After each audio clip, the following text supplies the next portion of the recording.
앞에 찬양도 높게 올려드리시고 이제 귀를 기울여서 하나님 말씀을 들을 시간입니다. 잠시 기도하고 시작하겠습니다. 하나님 아버지 감사합니다. 주께서 우리에게 항상 말씀하셨는데 우리가 주님 바라보지 못해서 듣지 못할 때가 너무나도 많았습니다. 주께서 우리를 항상 도우셨는데 우리 힘으로 살려다가 주님 잊어버리고 말 때가 한두 번이 아니었습니다. 그럴 때마다 주께서 우리를 모으시고 그럴 때마다 주께서 우리를 이끌어 주셔서 생명길로 도와주심을 감사합니다. 아멘. 우리가 날마다 순간마다 인생을 살아가는 모든 삶에서 주님을 발견하게 해 주옵소서. 이 시간 주의 말씀을 듣습니다. 하나님 말씀이 우리의 마음 가운데 새겨지게 하시고 그 하나님을 우리 인생 가운데 만날 수 있도록 주께서 인도하여 주시옵소서. 이 자리에 함께해 주심을 믿사옵고 예수님의 이름으로 감사하며 기도합니다. 아멘. 자, 우리가 첫째 날 아브라함의 하나님을 우리가 배웠고 그 다음에 창조주 하나님께서 사람을 어떻게 만드셨는지 아담과 하와를 통해서 그리고 가인과 아벨을 통해서 우리가 배웠습니다. 오늘 두 번째 날 저녁 시간 이삭의 하나님에 대해서 같이 나누기를 원합니다. 현대 사회를 우리는 경쟁 사회라고 말을 하고 있습니다. 사회가 경쟁의 물결에 휩싸이는 근본적인 이유는 주어진 물자와 기회는 한정되어 있는데 그걸 가지려고 하는 사람들이 많기 때문에 서로 다투고 경쟁할 수밖에 없다는 데 있습니다. 때문에 사람들은 이 경쟁에 지지 않기 위해서 더 많은 것을 갖기 위해서 생존을 위해서 소위 기득권을 위해서 온갖 노력을 다합니다. 그것도 아주 어려서부터 그냥 적당히 노력하는 것이 아니라 전력을 다해서 노력합니다. 그렇죠? 유치원 다닐 때부터 어떻게 하면 1등 될 수 있는지 다른 사람들보다 더 나을 수 있는지 가르치고 또 가르칩니다. 너 저거보다 조금 더 잘해야 되지 않겠나 생각하죠. 그렇죠? 어릴 때는 아이들이 크는 걸 보면 부모님들 다 착각하죠. 내 아들이 내 딸이 천재인가 보다. 다른 애보다 더 나은가 보다. 야, 제가 얘보다 말을 더 빨리 하고 더 빨리 걷고 뭔가 더 많이 하면 기뻐합니다. 왜요? 세상에서 성공할 가능성이 더 높아지기 때문입니다.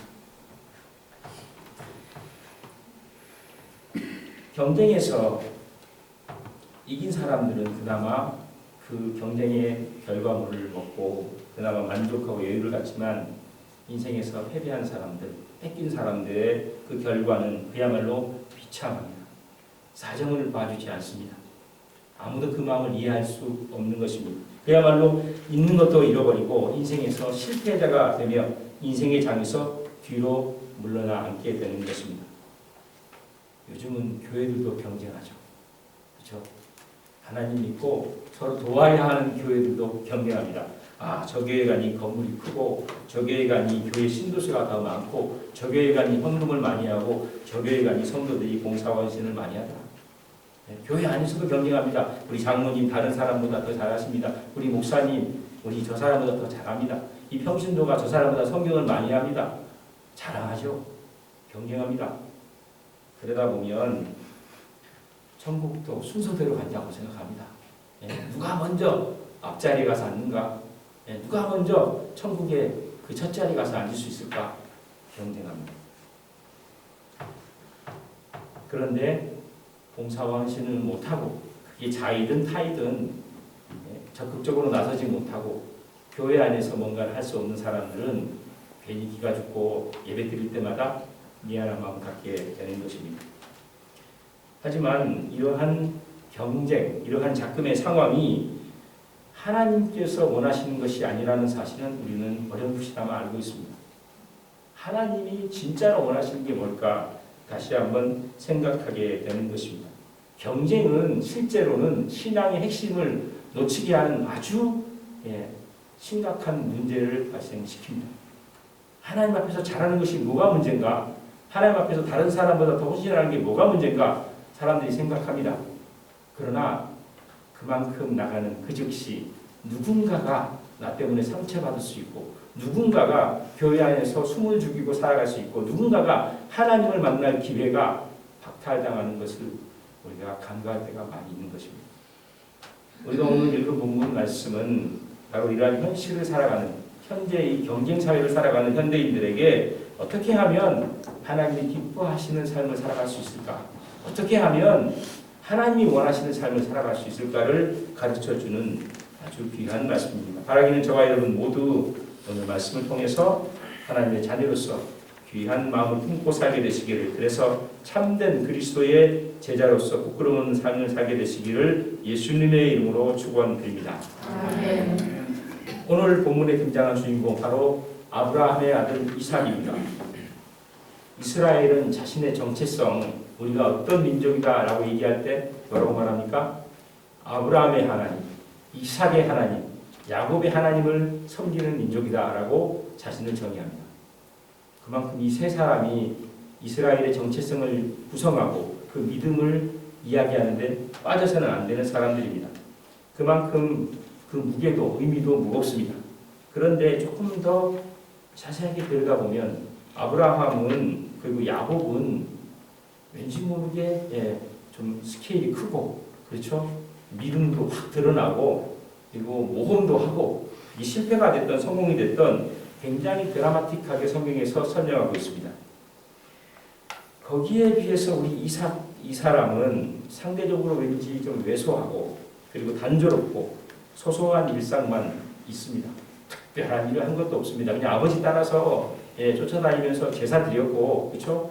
야곱 때문에 고민하다가 리브가 손 맡기고 뒤로 물러나 앉은 그런 것밖에 없는 사람입니다. 하나님이 복을 주셔서 거부가 되었다. 그거 외에는 특별한 일을 한 것도 없습니다. 그렇죠? 아브라함은 세상의 사람들과 싸워서 이기기도 하고 거부가 돼서 왕들과 겨루기도 했는데 이삭은 그런 얘기가 아주 적게 나옵니다. 이 이삭의 이야기, 오늘 얘기도 그렇습니다.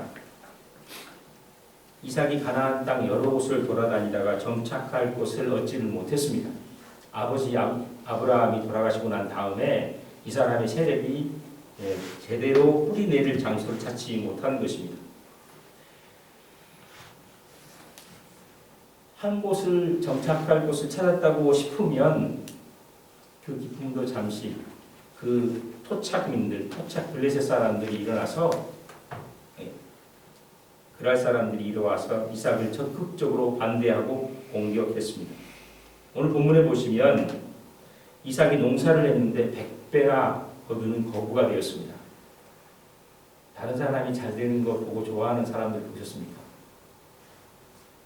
모르겠습니다. 저는 조금 셈이 나더라고요. 그렇죠? 오죽하면 하나님이 남이 잘 되는 거 보고 배 아파하지 마라 그러겠습니까? 마음속에 근본적으로 나보다 너무 어떤 사람이 잘 되면 시기심이 생깁니다. 아니나 다를까 좋은 사이도 아니었는데 낯선 이방인이 우리 땅에 와서 농사를 했는데 100배를 거뒀답니다. 거부가 되었습니다. 이제 그 토착민들이 위기의식을 갖기 시작하는 것입니다. 그리고 그 사람을 적극적으로 공격하기 시작했습니다. 이삭의 조업은 본래 유목민이었습니다. 풀을 찾아서 물이 많은 곳을 향해서 양떼를 몰아가서 먹이고 풀을 먹일 곳이 다 하면 다른 곳으로 옮깁니다. 그런데 이 지역은 물이 너무너무 중요합니다. 건기에는 비가 안 오니까요. 그래서 항상 솟아나오는 샘물이 있으면 그것만큼 좋은 곳이 없죠. 골짜기 깊은 곳에 샘이 터져나오는 곳을 찾아서 샘을 팠습니다. 그런데 이 사람이 파면 물이 나옵니다. 신기하죠, 그렇죠? 이게 그냥 되는 일이 아니거든요. 유목민들에게 있어서 물이 생명과 같은 것인데 다른 사람들이 파도 안 나오는 물이 이삭이 파면 물이 나옵니다. 이 진짜 생명줄 같은 물을 자기가 열심히 고생해서 판 이 물을 이제 쓰고 자기 양떼들에게 먹이려고 하면 사람들이 쫓아와서 득달같이 쫓아와가지고 이거 우리 거라고 행패를 놓습니다. 근데 이삭이 특이한 일을 합니다. 다투기보다는 그 물을 넘겨주고 다른 곳으로 옮겨갑니다. 이삭이 새로 옮긴 곳에서도 또 우물을 팠습니다. 그런데 공교롭게도 거기서도 샘물이 솟아났습니다. 그런데 또 사람들이 쫓아와서 우물을 내놓으라고 얘기합니다. 그거 우리 것이라고. 한두 번도 아니고 한 서너 번 이러면 화가 나면 하죠. 그렇죠? 그냥 나온 것도 아니고 우물 하나 팔려면 노동력을 붓고 사람들을 쓰고 그렇죠? 온갖 노력을 다해서 한 것인데 이건 내 노력의 대가인데 왜 당신들이 와서 이것을 당신 것이라고 얘기하느냐 항의할 수도 있습니다. 그런데 이삭은 그 억지스러운 요구를 다 들어주고 또 떠납니다. 마지막으로 르호봇이라는 곳에서 우물을 팠는데 거기서 분쟁이 그쳤습니다. 마침내 정착할 곳을 찾은 것입니다. 우물을 파도 더 이상 사람들이 건들지 않았습니다. 그런데 이삭이 뜻밖의 일을 합니다. 거기서도 우물을 놓고 다른 곳으로 이주를 합니다. 브엘세바로 올라갑니다. 그리고 거기에서 그 밤에 아버지의 아브라함이 섬겼던 하나님을 만나고 그리고 하나님의 큰 축복을 약속받았습니다. 이에 이삭이 그곳에 제단을 쌓고 주님의 이름을 부르면서 예배했다. 오늘 성경 말씀이 말씀하고 있습니다. 본문을 가만히 보면 겉으로 보기에는 별일 없는 것 같습니다. 그렇죠? 이삭이 힘이 없어서 맨날 사람들한테 괴롭힘 당하다가 그냥 작은 문 하나 얻었고 하나님을 만났다. 이 정도 수준으로 우리가 생각할 수 있습니다. 그러나 오늘 이 본문의 말씀이 이 사건이 이삭이 믿음의 조상의 반열에 들어서는 결정적인 조건이 됐습니다. 이삭이 아버지 아브라함을 따라서 모리아산에 가서 산 제물로 바쳐질 그 위기에 있어서도 하나님이 그 사람을 믿음의 조상이라고 부르지 않았습니다. 근데 오늘 이상하지 않습니까? 성공한 것도 아니고 사람들의 시기를 받아가지고 자꾸 자리를 뺏깁니다. 뒤로 물러납니다. 그런데 이 뒤로 물러난 사람에 대해서 하나님이 너 잘했다. 앞으로 내가 복을 주겠다. 네 아버지 아브라함이 섬겼던 하나님, 그 하나님이 너의 하나님이 되겠다. 라고 약속을 해주십니다. 명실상부한 신앙의 조상으로 등극한 이 상황, 이것에 대해서 우리가 좀 생각을 해봐야 하겠습니다. 도대체 무엇이 이삭을 믿음의 조상으로 만들었습니까?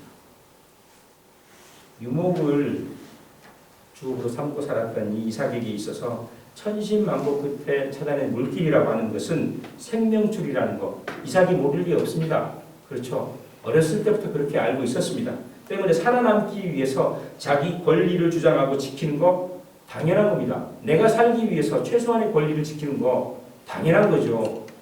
그런데 이게 내 혼자만의 문제가 아니라 가족, 그렇죠?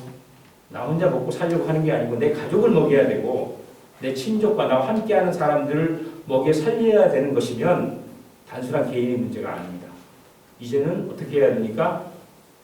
대결해서 이겨야죠. 살기 위해서.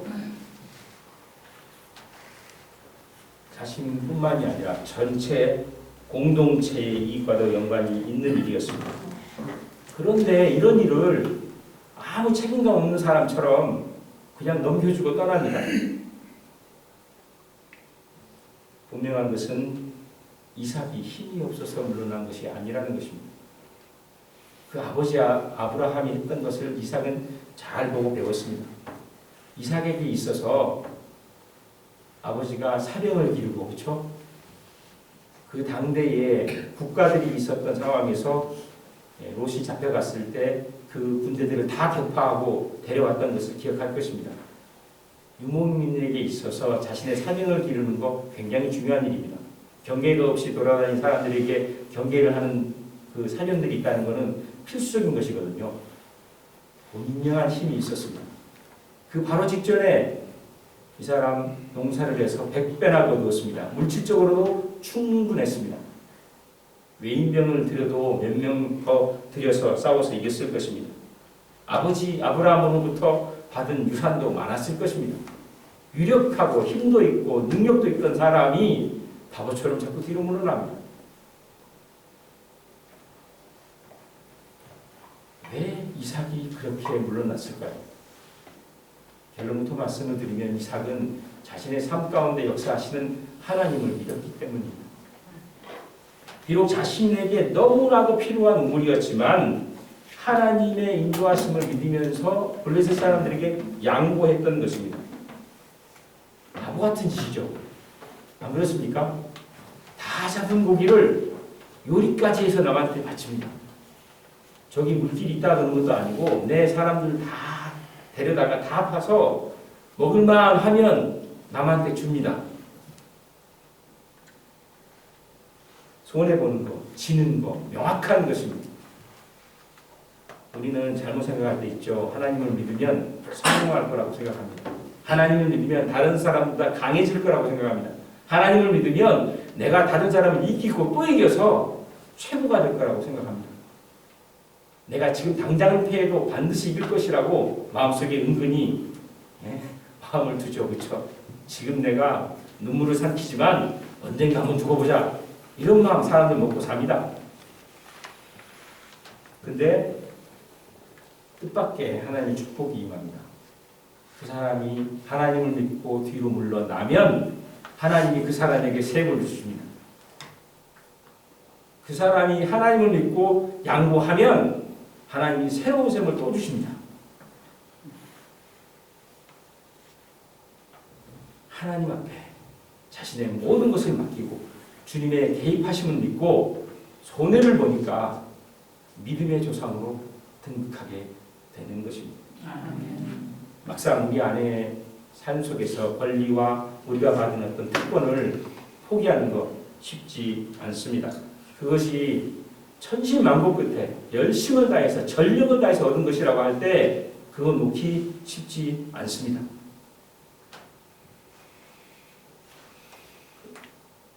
그냥 줘버리는 것은 순진한 것이고 어리석기까지 한 것입니다.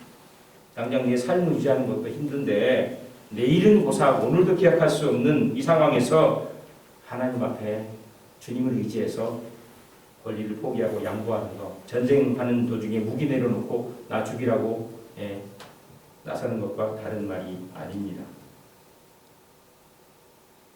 바로 이 불가능해 보이고 불합리해 보이는 상황에서 하나님 말씀을 의지해서 행동하는 것, 이거 보이지 않는 하나님, 이제까지 경험하지 못한 하나님을 만날 귀한 기회라고 이삭이 생각했습니다. 자신이 믿고 있던 하나님이 진짜로 역사하시는지 이삭은 확인하고 싶었습니다. 근데 하나님이 그렇게 결과를 허락해 주셨습니다. 왜요? 주께서 그에게 말씀하신 것이 하나 있습니다.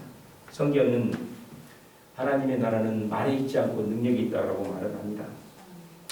이 하나님 내 삶 속에서 경험하지 못한 것, 맛보지 못하는 것을 우리가 고백할 수 없는 것을 오늘 아침에 배웠습니다. 만약 우리의 신앙이 고백될 수 있는 것이 아니라면 아무리 괜찮은 명찰이 있어도 그것 우리를 구원해 줄 수 없을 것입니다. 불확실한 현실에서 하나님을 믿고 살아갈 때 그제서야 하나님이 드러나는 것입니다. 하나님의 능력이 그 안에 있습니다. 그 불안한 그 상황에서 하나님을 의지하는 것, 그것만이 하나님이 계신 것을 확인할 수 있는 유일한 증거가 됩니다. 아멘. 오늘날 살아가는 사람들은 오늘날의 정신에 매몰되어 있습니다. 성공해서 거부가 되고 능력자가 돼서 날마다 이겨야 하나님의 자녀가 될 것이라고 착각합니다. 내가 하는 일은 모두 다 열매를 맺어야 된다고 착각합니다. 그런데 하나님은 잊어버립니다.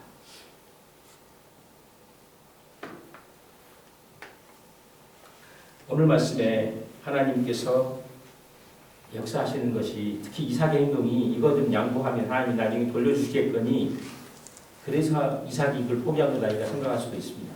한번 다시 생각을 해보면. 그런데 실제로는요.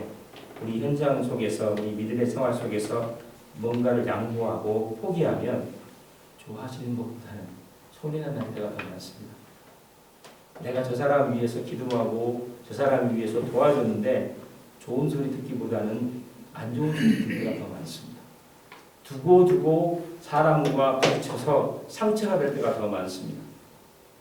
그런데도 해야만 합니다. 왜요?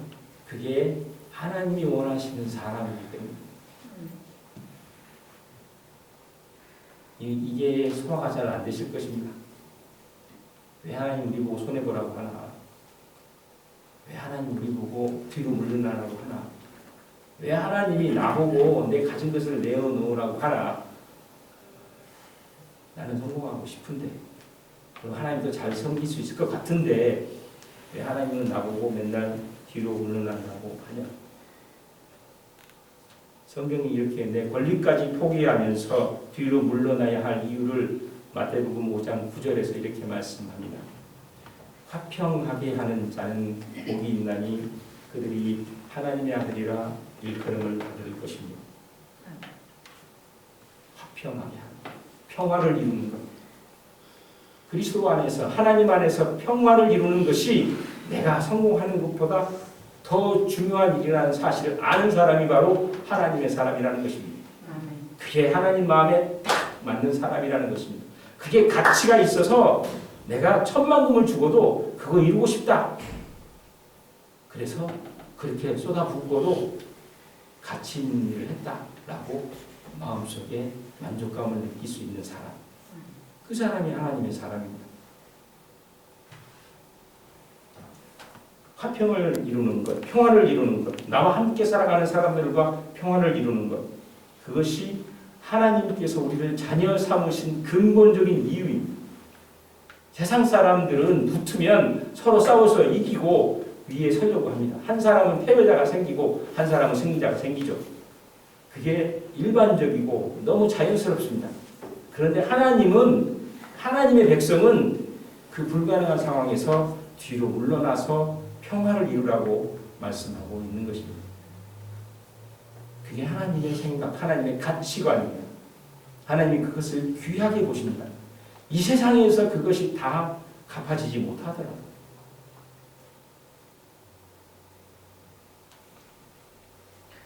특별히 우리 주님께서 이 일을 위해서 공동체 안에서 이 평화가 이루어지기를 원하십니다. 가까운 데서부터 찾아야 되겠죠. 에베소서 4장 1절에서 3절에 이렇게 말씀합니다. 그러므로 주 안에 갇힌 내가 너희를 권하노니 너희가 부르심을 받은 일에 합당하게 행하여 모든 겸손과 온유로 하고 오래 참음으로 사랑 가운데서 서로 용납하고 평안에 매는 줄로 성령의 하나되기 하시는 것을 힘써 지키라. 교회 안에 평화가 없습니다. 실제로 평화가 있으십니까? 우리의 마음이 이렇게 하나로 모아질 때는 평화가 있는 것 같습니다. 그런데 진짜 평화는요, 급할 때, 진짜 서로에게 절실할 때, 내가 얘기하는 것이 아주 절실한데 저쪽에서 나를 반대할 때, 그때 진짜 교회 안에서 평화가 이루어지냐 이겁니다. 잘 안 되죠. 우리 신앙을 가져도 잘 안 됩니다. 소화가 잘 안 됩니다. 그런데 이게 우리 교회 안에서 이루어지지 않으면 신앙은 말뿐인 것이 됩니다. 진짜 거짓말하는 거죠. 좋은 가면을 쓰고 앞에서는 웃지만 속은 부글부글거리는 것이. 예. 하나님 제일 싫어하는 게 뭡니까? 겉과 속이 다른 것. 바리새인들처럼 하나님의 일을 잘하는 것 같은데 하나님이 미워 죽겠어요. 왜 나를 이렇게 괴롭게 하시는지. 그렇죠? 그런 율법을 너무 많이 만들어가지고 하는 일마다 나를 간섭하시고 그래서 억지로 하긴 하는데 마음에 들지는 않죠. 피해갔다가 하나님한테 얻어맞을까봐 도망도 못 가죠. 근데 주님은 거기에다 대놓고 회칠한 무덤이라고 욕을 하십니다. 이거 빠져나갈 구멍이 없지 않습니까?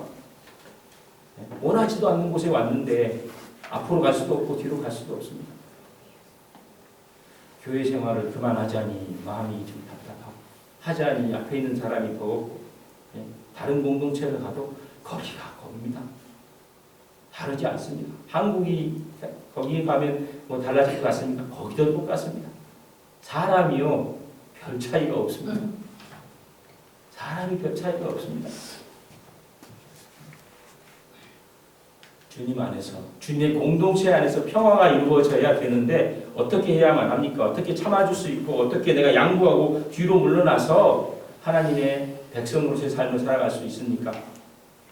제가 바로 직전에 설교에서 똑같이 말씀을 드렸습니다. 하나님의 은혜에 빚진 자라는 사실을 기억해야만 합니다. 예수 믿는 사람은 그것 없으면 양보할 수 없습니다. 그것 없이는 평화가 이루어질 수 없습니다.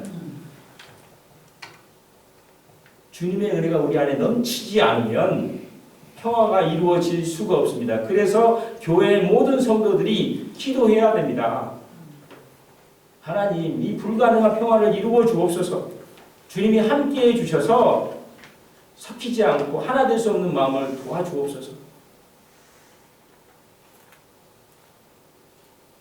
하나님이 그렇게 역사해 주셔야 교회는 하나가 됩니다.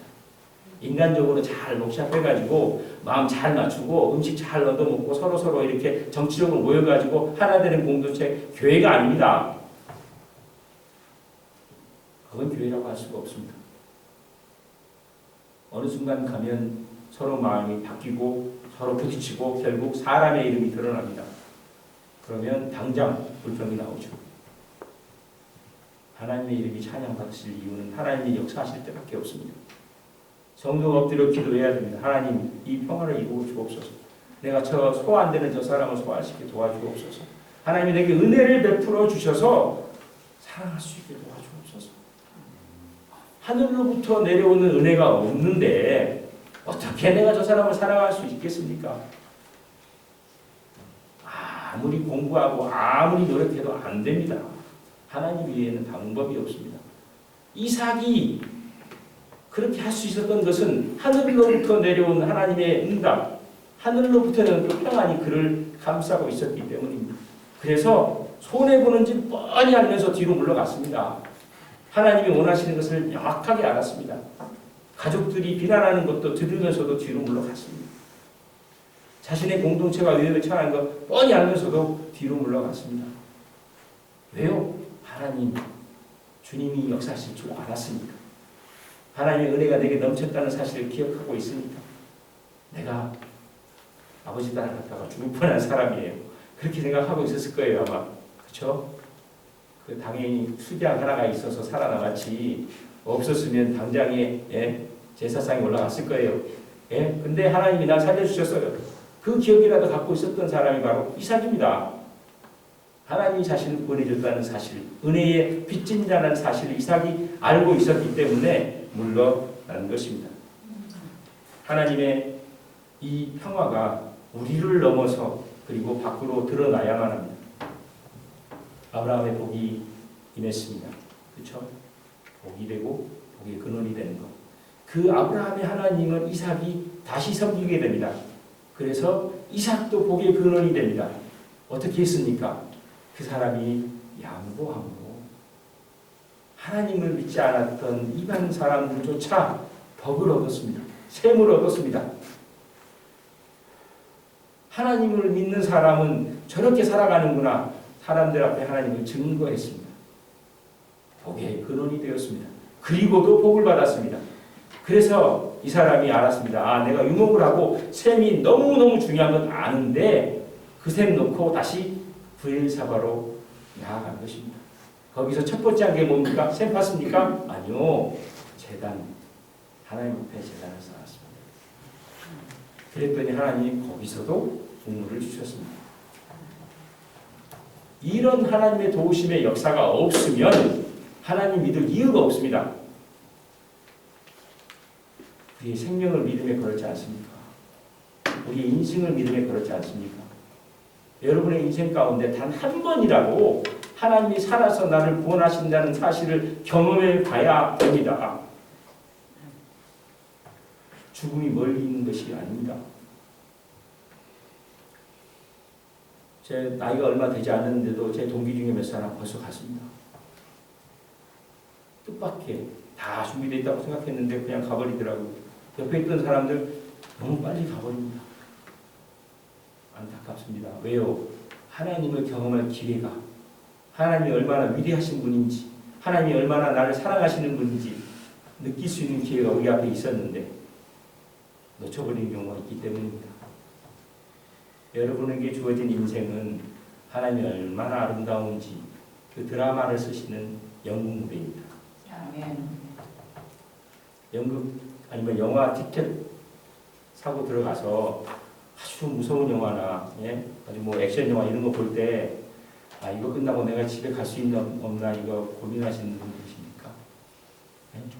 이 영화 너무 무서운데 이거 보고 난 다음에 내가 집에 갈 수 있을까 이거 걱정 안 하시죠, 그죠? 이 영화가 어떻게 끝날지 알고 계시잖아요. 뭐가 아무리 힘들어도 영화 끝나면 집에 갈 수 있다는 사실이 확실하니까 그거 보러 가는 겁니다.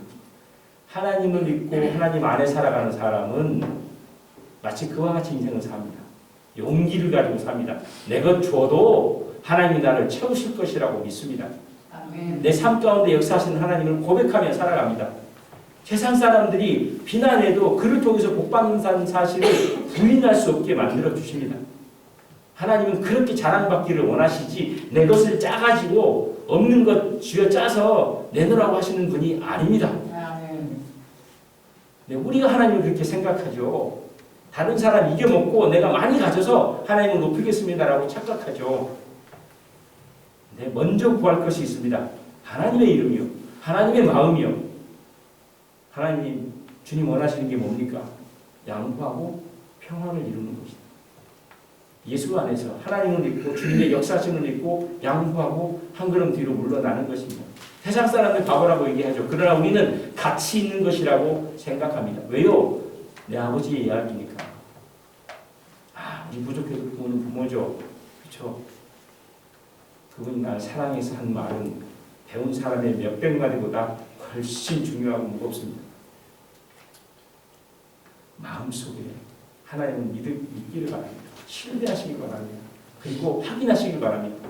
내가 진짜로 여기서 이 절벽에서 확 뛰어내려도 하나님이 날 받아주실지 한 번이라도 확인하시기 바랍니다. 믿음의 확실한 고백이 없으면 신앙은 죽은 것입니다. 이삭이 자신의 생명줄을 놓고 뒤로 물러난 것이 바로 그것입니다. 죽을 줄 뻔히 아는데, 손해보는 거 뻔히 아는데 3번씩이나 물러났습니다. 하나님이 그를 보시고 네가 하나님의 믿음을 전할 만한 사람이다. 믿음의 조상이다. 라고 칭해 주시는 것입니다. 화평의 사람이 그렇게 이루어집니다. 우리 한 사람 한 사람이 믿음을 가지고 살아갈 때 하나님의 역사를 경험해야 돼요. 하나님의 역사를 분명히 의지해야 됩니다. 교회는 그렇게 하나님과 함께 가는 공동체이지 사람들끼리 하나님을 섬기려고 노력하는 인간의 공동체가 아닙니다. 교회에 찬양이 왜 나옵니까? 여러분, 교회에 찬양이 왜 나옵니까? 마음이 적적하니까? 같은 마음 모으려고 찬양하십니까? 아닙니다. 찬양의 근본은 무엇인지 아십니까? 엄청난 하나님의 구원이 일어났습니다. 눈앞에서. 그러면요, 사람이요, 가만히 있을 수가 없습니다. 어떻게 이런 일이 일어날 수 있을까? 하나님 감사합니다. 그냥 몇 마디 비명처럼 그런 얘기가 나옵니다. 안 그렇겠어요? 찬양은 구원의 경험 이후에 나오는 현상입니다. 근데 구원의 경험이 명확하지 않은데 찬양하고 있으시면 거짓말하고 있는 거죠.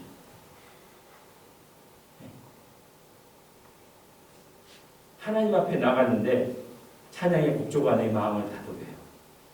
그거는 내 마음을 위로하는 것이지 하나님을 찬양하는 게 아닙니다. 하나님의 살아계심을 경험한 사람만이 하나님을 고백할 수 있고 하나님을 찬양할 수 있습니다. 그 신앙만이, 제가 다시 말씀드립니다, 죽음 너머로 나를 데려갈 수 있는 유일한 신앙입니다. 믿음의 모든 선조들이 그 강을 건넜습니다. 믿음의 모든 선조들이 하나님의 삶 속에서 경험했습니다. 신앙은 고백하는 것입니다, 여러분.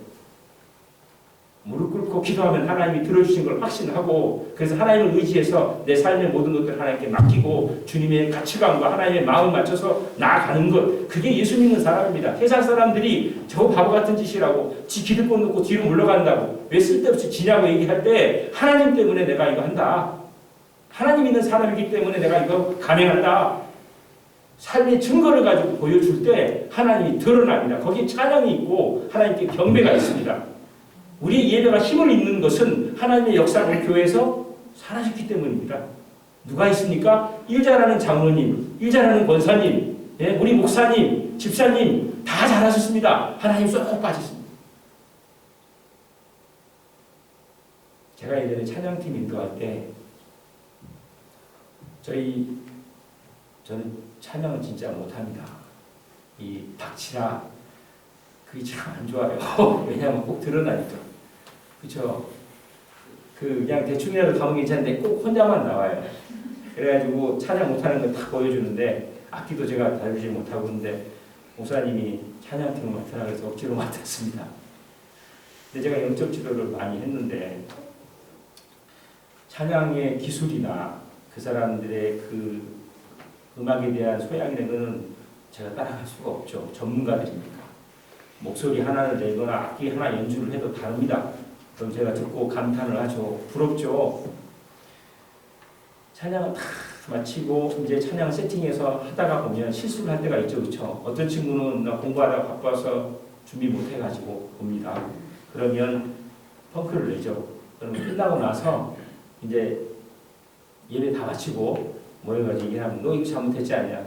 너 저거 문제 있었다. 저 음향기계 문제 있다. 이 얘기를 합니다. 근데 어느 날 손발이 쫙 맞았어요. 너무 찬양이 처음부터 끝까지 너무 잘 됐어요. 찬양팀이 다 모였습니다. 너무 자랑스러운 서로가 잘했습니다. 서로 격려해주고 딱 끝났어요. 제가 불러 세웠습니다. 야, 너네들 뭐하냐? 오늘 목사님 잘했지 않습니까? 그리고 뭐가 잘한 거냐? 찬양 잘 맞췄는데요. 오늘 실수 없이 잘했는데요. 그 찬양 받으실 대상이 누구냐?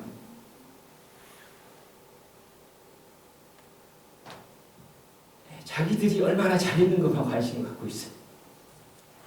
성도들이 얼마나 우리에게 반응해 주는지만 관심이 있어요. 하나님의 역사는 관심이 없어요. 그래서 자기들 만족감에 살아갑니다. 근데 그 신앙은요, 나를 구원해 주실 분입니다. 내 마음에 어그러지고 나의 마음 가운데 고통이 생기고 하나님 이거는 아닌 것 같아요. 근데 하나님 원하시니까 해보기는 할게요. 그게 예수 믿는 사람의 최선입니다. 저는 그렇게 생각합니다. 너무 갖고 싶은 것을 하나님이 포기하라고 할 때, 인생의 한쪽 부분이 사라져 버릴 때 그 상실감과 그 고통을 하나님이 원하실 때가 있습니다. 숨이 내쉬어지십니까? 저는 숨이 안 내쉬어지더라고요. 네? 하나님 왜 이러십니까? 저하고 싸우시려고 합니까? 이런 생각이 들더라고요. 하나님이 우리에게 주시는 것은 내가 손을 놓고 기다릴 때 하나님이 내 삶을 이끌어가시는 주인으로 드러나고 그것을 통해서 하나님을 붙잡게 되고 인생의 중요한 의미를 깨닫게 됩니다. 예수 믿는 것이 껍데기로 있는 게 아니라 내 살고 죽는 것과 관계가 있구나. 조만간에 다가올 죽음 앞에 나를 준비할 수 있는 유일한 그 길이 예수님밖에 없구나. 저 건강할 때는요, 하나님이 멀리 계신 줄 알았습니다. 근데 별거 아닌 거 담당하나 이게 제거한다고 병원 갔더니 이거 꼭 넣는데 수술대에 올라가는데 겁이 나더라고요. 하나님 참 이제 가깝게 있으시고 그런데 내가 준비된 게 없다는 게 느껴지고 그 짧은 순간에 한 1, 2초도 안 되는 순간에 톡 하고 이게 마취가 되는데 준비된 게 없는데 이게 가면 안 되는데 뭐 별것도 아닌데 죽음은 너무 실제적인 것입니다. 여러분. 구원은 진짜로 중요한 것입니다. 그래서 여러분들이 삶 속에서 하나님을 경험해야 되는데 그 경험이 양보와 평화로 일어나야 된다는 것입니다. 이기고 성공해서 꼭대기에 서는 것이 아니라 그것이 하나님이 원하시라는 것, 하나님이 진짜로 기뻐하시는 길이라는 것을 오늘 이상의 하나님 통해서 우리가 깨닫게 되는 것입니다. 아마 이 말씀 소화지 안 되실 것입니다. 이 말씀 두고두고 생각해 봐야 될 문제입니다. 오늘 말씀 하나님 참 감사한데요. 하나님 저는 아브라함이 좋아요. 저는 야곱이 차라리죠. 이삭같이 난 양보하고 싶지 않습니다. 근데 하나님이 부르시면 그렇죠. 너를 내가 화평의 사람으로 부르라.